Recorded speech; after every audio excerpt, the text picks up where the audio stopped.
Tere! Mina olen Grete ja ma õpin Westminsteri ülikoolis toitumisteadust. Ja teate, mul on teile üks selline küsimus. Kas teil on mingi selline unistus, mille täideviimiseks aitaks kaasa välismaal õppimine? Sest mina olin selles olukorras paar aastat tagasi, aga ma ei teadnud üldse, kust kohast alustada.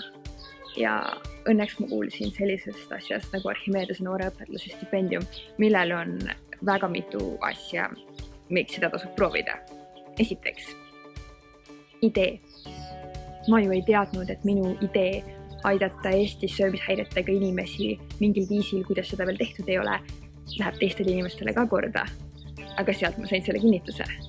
Teiseks, seal on üritusi inimestega, kes on ka stipendiumi saanud, nooremad, vanemad ja nad on nii uskumatult ambitsioonikad, teotahtelised, rõõmsad, head suhtlejad, no kõike, mida inimesest annab tahta. Ja mida rohkem nendega aega veeta, seda rohkem ise ka selliseks muutub ja unistused lähevad rohkem täide. Siis kolmandaks, sealt saab ka rahalist toetust, mis on välismaal õpinguteks väga kasulik. Ja neljandaks ma tõesti tahaks teile kõigile öelda, et te olete kõik selleks võimelised.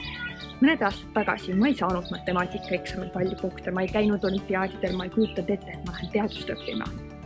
Aga hea tahtmise korral on kõik võimalik uuesti teha, õppida, minna, kandideerida ja teha midagi ära.